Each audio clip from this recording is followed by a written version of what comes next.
So, looks like I spoke too soon when I said that there wasn't any corrosion on the rear of the Land Rover. So, there's these holes here, but worse than that. This is the rear axle, and you can see the pan in it. When I was jet washing it, I thought, oh, that looks a bit like chemical metal. And then when I got the needle gun on it, yeah, it was. So you can see there's some right big holes in it. So most of the axle is pretty hefty stuff, but this axle pan on the back here is quite thin metal. Well, as you can see, it's right through. It's not too much of a ball ache to sort out. What I'm going to have to do is to take the diff out. So I'm going to have to pull both the half shafts out, pull the diff out that way, take the prop shaft off, and slide the diff out so that I can weld it from the outside, but make sure it stays clean on the inside and get any crampness out there. And it's probably full of water. It's definitely not full of oil, I'll tell you that much. So I have to get under it now and with the descaler go over the rest of the chassis. Hopefully there won't be any more horrors lurking, but we'll see.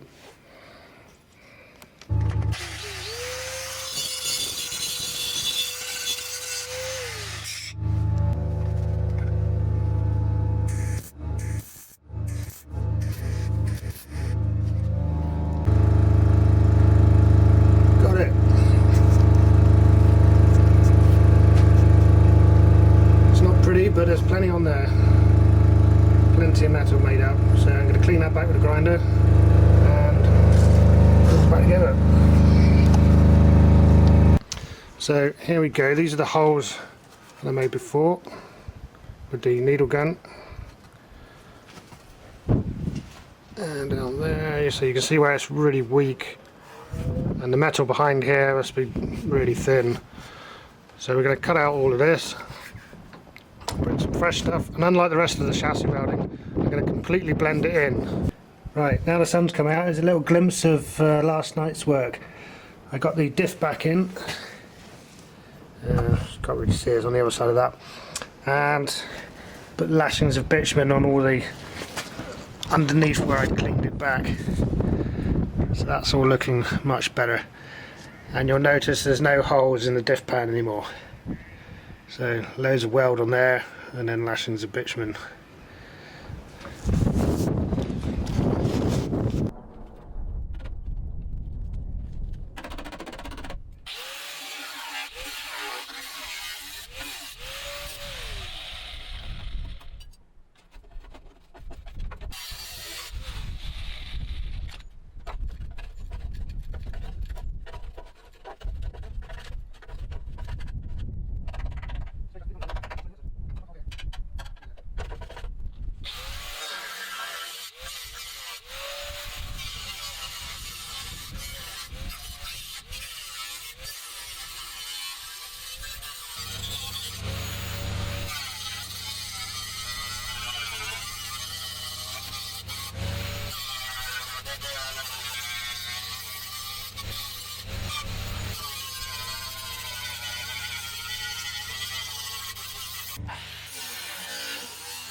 results after the welding. So it's come up really nicely, I think. So that's one side, and over to the other side.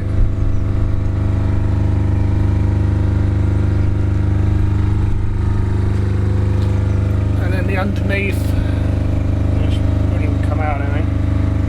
You can see I've just left that pretty much as it is.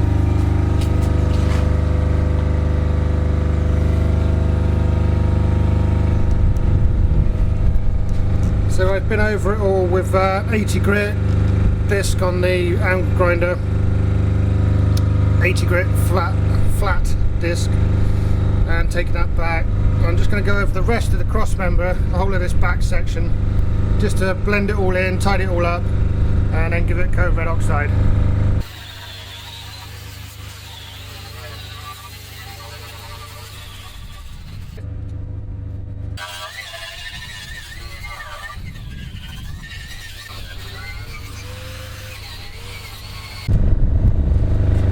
That's it, good enough for priming now. So we're going to get red oxide on that, and eventually lots of bitumen. So there's no point at all making it any nicer than that. All the welds are nicely blended in. Taken off the worst of the rust, just a bit of surface oxidation left, and yeah, good to go.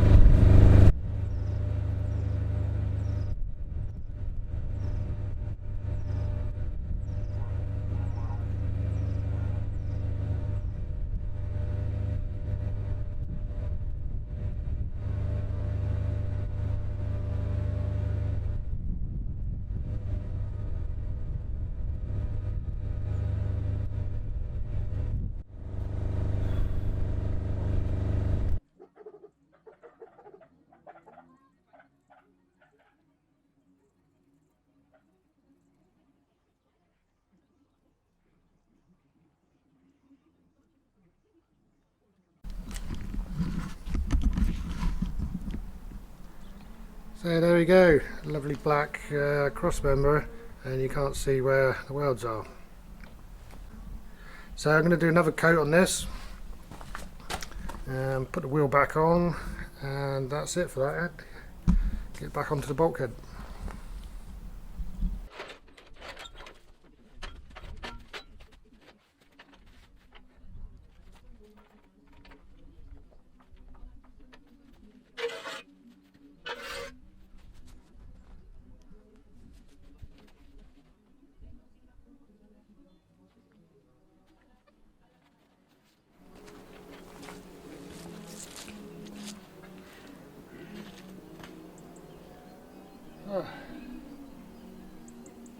It's quite a milestone. That's all the chassis work done, I think.